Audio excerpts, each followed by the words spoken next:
Great leader.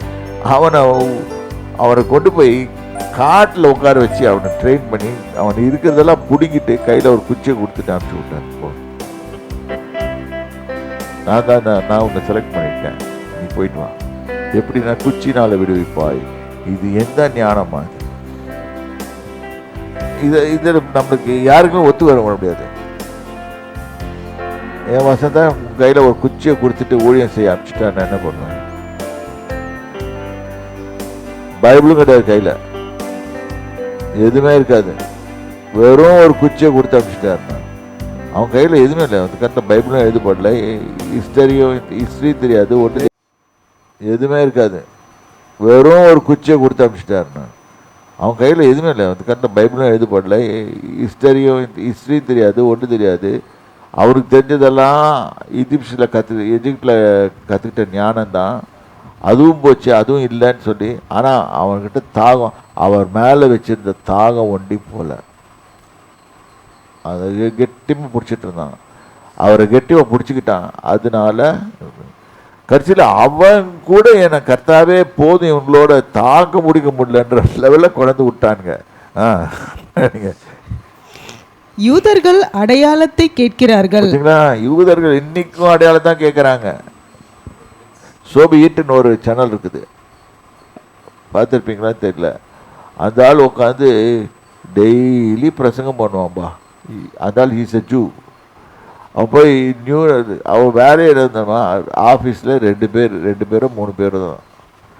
இது வந்துட்டு அமெரிக்காலேருந்து வந்து உட்காந்துட்டு இஸ்ரேலில் உட்காந்துட்டு ஒவ்வொரு சோல்ஜருக்கும் இவங்களுக்கும் மற்ற ஜனங்களுக்கும் டெய்லி இன்டர்வியூ.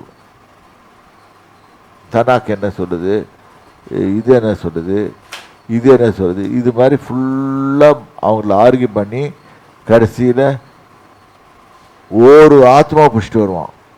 அது அவனுக்கு பெரிய சக்ஸஸ். ரொம்ப கஷ்டம் அவனை பிடிக்கிறது. கிரேக்கர் ஞானத்தை தேடுகிறார்கள், நாங்களோ சிலுவையில் அறையப்பட்ட கிறிஸ்துவை பிரசங்கிக்கிறோம். சிலுவையில் அறையப்பட்ட, இதில் கூட ரொம்ப கேட்கணும். சிலுவையில் அறையப்படாத கிறிஸ்துவன்னு ஒன்று இருக்குது. அப்போ பிசாசு அதையும் செட்டப் பண்ணி வச்சிருக்கோம். ஒரு வாசனத்தில் ஒரு சின்ன ஓட்டையை கண்டுபிடிச்சான்னா அதுலேருந்து ஒன்று இது எடுத்துனா நம்ம ஏமாந்து போயிடுவோம். ஓகே, சிலுவையில் அறையப்பட்ட கிறிஸ்துவ. அவர் யூதருக்கு இடரலாயும் கிரேக்கருக்கு பைத்தியமாயும் இருக்கிறார். அவனுக்கு பைத்தியம் பிடிச்சிக்கிட்டோம். அங்கே போய் ஒரு இடத்துல பிரசங்கம் பண்ணான் பவுல், அத்தேனே பட்டதாக இருக்கு. அவங்க சுத்தமாக கதை கேட்கறதுல ரொம்ப கில்லாடிக்கணும். கடைசியில் அந்த இடத்துல போய் அவன் இது பண்ணி விட்டுட்டு போயிட்டான். மார்ஸ் மேடையில் உட்காந்து கதை பேசிக்கிட்டு இருப்பானுங்க. அங்கே எழுதி வச்சிருந்தது ஒரு வசனம், அதை வச்சுட்டு பிடிச்சிக்கிட்டான்.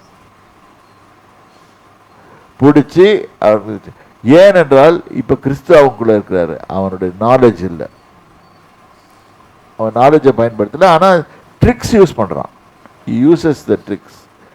ஆக்சுவலாக அது மாதிரி அவனை சென்டென்சிங் பண்ணும்போது டக்குன்னு பரிசேரும் சசேரும் இருக்கிறாங்கன்னு சொல்லிட்டு 2 பேரையும் பிரித்து விட்டுட்டான். அந்த மாதிரி ட்ரிக்ஸை யூஸ் பண்ணான். அது படிப்பு அவனோட நாலேஜ் தான் வந்துச்சு. ஆனால் அதை யூஸ் பண்ணுறது வந்து கர்த்தர். சரி. ஆகிலும் யூதர் ஆனாலும் கிரேக்கர் ஆனாலும் எவர்கள் அழைக்கப்பட்டிருக்கிறார்களோ அவர்களுக்கு கிறிஸ்து தேவ பலனும் தேவ ஞானமுமாய் இருக்கிறார். தேவ பலன். இன்னைக்கு கிறிஸ்து தான் நம்மளுக்கு தேவ பலன். நல்லா பண்ணுங்க, அண்டர்லைன் பண்ணுங்க. கிறிஸ்து தேவ பலன், தேவ ஞானம். எஸ். இந்தபடி தேவனுடைய பைத்தியம் என்னப்படுவது மனுஷருடைய ஞானத்திலும் அதிக ஞானமாய் இருக்கிறது. நம்ம சொல்றது தேவனுடைய பைத்தியம் சொல்றது, தேவ பைத்தியமே கிடையாது. அவர் வந்து doesn't play games, is very serious. அவர் சொன்னது தான். தேவனுடைய பலவீனம் என்னப்படுவது மனுஷருடைய பலத்திலும் அதிக பலமாய் இருக்கிறது. எப்படியெனில் சகோதரரே, நீங்கள் அழைக்கப்பட்ட அழைப்பை பாருங்கள். மாம்சத்தின்படி ஞானிகள் அநேகர் இல்லை, வல்லவர்கள் அநேகர் இல்லை, பிரபுக்கள் அநேகர் இல்லை. ஞானிகளை வெட்கப்படுத்தும்படி தேவன் உலகத்தில் பைத்தியமானவைகளை தெரிந்து கொண்டார். இதுதான் இப்போ பேதுரு இறங்கி பிரசங்கம் பண்ணுறாரு, 3000 பேர் ரட்சிக்கப்படுறாங்க. இது ஏல் யூனிவர்சிட்டியில் போய் படிச்சுட்டு வந்தால் கூட செய்ய முடியாது. எங்கேயும் படிச்சுட்டு வந்தால் செய்ய முடியாது. ஒரு பிரசங்கத்தில் தூக்கிட்டு வரான். என்ன இப்போ யார் அதுக்குள்ளே இருக்கிறது? அந்த வார்த்தைக்குள்ள ஆவியானவர் இருக்கிறாரு. ஆவியானவருக்கு நம்மளை பற்றி நல்லா தெரியும். அதனால தான் அங்கே ஃப்ராட் தனம் பண்ண முடியாது, ஏமாற்ற முடியாது. அது உள்ளதை உள்ளதுன்னு சொல்லிட்டு இல்லதுன்னு சொல்லிட்டு நம்ம போயிட்டே இருக்கணும். ஆண்டவரே அவர் பார்த்தோன்னே சரண்டர், ஐ சரண்டர் ஆல். பலம் உள்ளவைகளை வெட்கப்படுத்தும்படி தேவன் உலகத்தில் பலவீனமானவைகளை தெரிந்து கொண்டார். பலவீனமானவர்கள், அது அவருடைய சாய்ஸ். யாரை யூஸ் பண்ணுவேன்னு. நான் போய் ஊழியத்துக்கு வர்றதுக்காக நான் மசில் எக்ஸசைஸ் பண்ணி இது ஃபிசியோதெரபி ஜிம்முக்கெல்லாம் போயிட்டு நான் இந்த பாடியெல்லாம் தயார் பண்ணிட்டு வந்துட்டு நான் ஊழியம் செய்ய போகிறேன்னு சொன்னால் அவர் என்ன சொல்லுவார்? ஐயோ, பைபிளை படியா ஃபஸ்ட்டு, நீ இறங்கிட்டு பைபிள் படி. பைபிளை படிச்சுட்டு முதல்ல முழங்கால் போட்டு என் கூட வா பேசலாம், 2 பேர் பேசலாம், வா பேச வேண்டிய காரியம் நிறையா இருக்குது, வா பேசலான்னு. இதுதான் அவர் கொடுக்குறது. இப்போ வந்து மனுஷனுக்கு அவன் மனுஷ பிரகாரமாக பார்த்தாங்கன்னா அவன் வேறு மாதிரி யோசனை பண்ணுவான். ஆனால் கர்த்தர் பார்க்குற விதம் வேற. உள்ளவைகளை அவமாக்கும்படி உலகத்தின் இழிவானவைகளையும் அற்பமாய் எண்ணப்பட்டவைகளையும் இல்லாதவைகளையும் தேவன் தெரிந்து கொண்டார். சொல்கிறேன், என்கிட்ட எந்த குவாலிஃபிகேஷனும் கிடையாது. என்கிட்ட ஒரே ஒரு குவாலிஃபிகேஷன் என்னன்னா, ஆவியானால் அபிஷேகம் பண்ணப்பட்டிருக்கேன். அவர் என்னோட வாசனை செய்கிறார். அது ஒன்று தான் என்கிட்ட இருக்கிற குவாலிஃபிகேஷன். நான் அது எப்போவுமே ஓப்பனாகவே சொல்லிடுறது.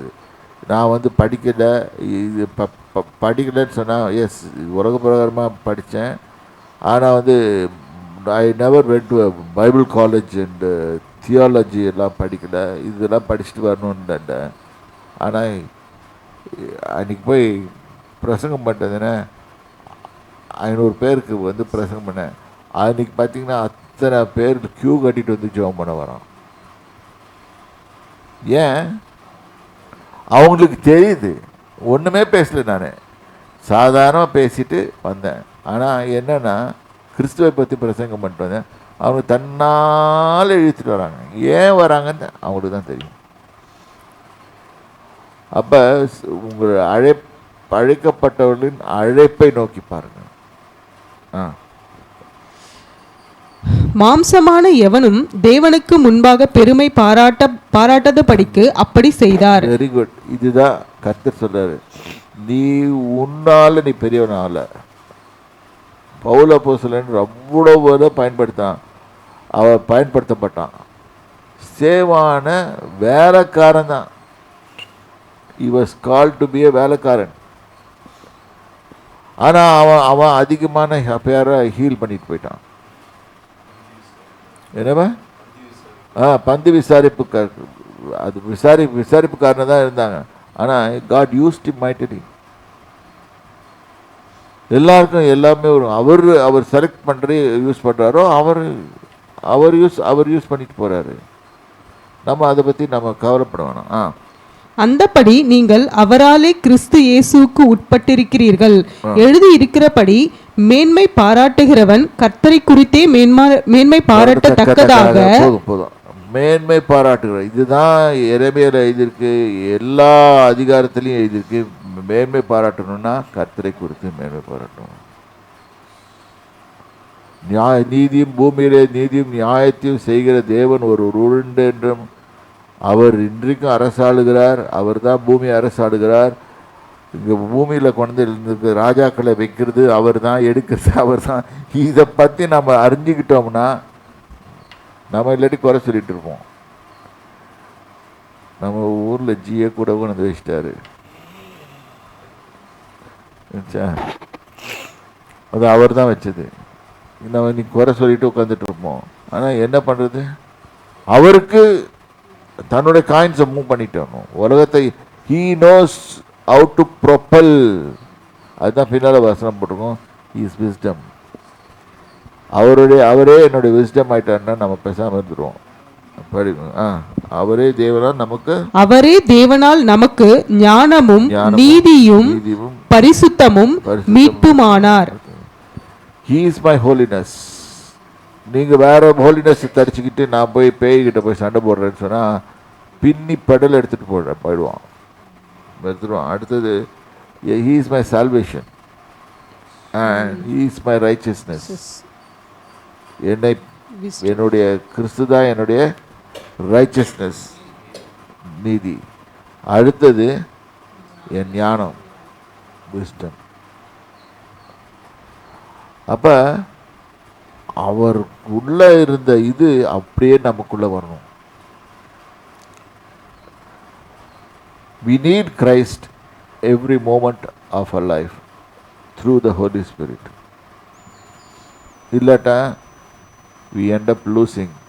அந்த பிளாக் மேன் போயிட்டு வந்தான் நம்ம மேலே பார்த்து பார்க்குற சொத்துக்காரங்களாம் பார்த்துருக்கா, மேலே போய் பாஸ் இல்லை. அந்த மாதிரி இருக்கக்கூடாது. நம்ம everybody has to try and கிறிஸ்துவ முன்னிறுத்து அவரை வணங்கி, ரெண்டாவது அவருடைய பிரசன்ஸ்குள்ளாகவே அவர் நம்மளை நடத்துகிறபடி அவர்கிட்ட கேட்கணும். ஆண்டவரே நீங்கள் என்ன நடத்துங்க, நான் என் இஷ்டப்படி நடக்க வேண்டாம், நீங்கள் என்ன நடத்துங்க. ஹலோ, ஜான் சாமுவேல் மீடியாவில் இருக்கிற ஒவ்வொரு சப்ஸ்கிரைபர்ஸ்க்காகவும் நாங்கள் ரொம்ப கிரேட்ஃபுல்லாக இருக்கோம். அவங்களுக்காக நாங்கள் ஜெபித்து கொண்டு இருக்கோம். தேவன் அவங்கள ஆசீர்வதிப்பாங்க. இதே லெவலில் நாங்கள் இருக்கணுமா? இல்லை, இன்னும் நாங்கள் உற்சாகத்துடன் அடுத்த ஸ்டெப்புக்கு நாங்கள் போகிறதுக்கு இன்னும் உங்களோட சப்போர்ட் நிறைய தேவை. இன்னும் நீங்கள் சப்போர்ட் பண்ணுங்கள். நாங்கள் இன்னும் புதுசான ப்ரோக்ராம்ஸ், உங்களுக்கான புதுசான தேவ செய்திகள், புது டாபிக்ஸில் நம்ம அங்கிள் பேசுவாங்க. உங்களுக்கு ஒரு விதத்தில் யூஸ்ஃபுல்லாக இருக்கிற மாதிரி நாங்கள் நிறைய ப்ரோக்ராம்ஸ் உங்களுக்கு கொண்டு வருவோம். ஆவிக்குரிய பிரகாரமான ஒரு வளர்ச்சியை காண்கிறதுக்கு நாங்கள் உங்களுக்கு ஹெல்ப்ஃபுல்லாக இருக்கும். அதுக்கு உங்களோட பாட்டம் ஏதாச்சும் இருக்கணும்ல, மறக்காமல் சப்ஸ்கிரைப் பண்ணுங்கள். உங்கள் ஃப்ரெண்ட்ஸ்க்கும் ஷேர் பண்ணி அவங்களையும் சப்ஸ்கிரைப் பண்ண சொல்லுங்கள். பாய்.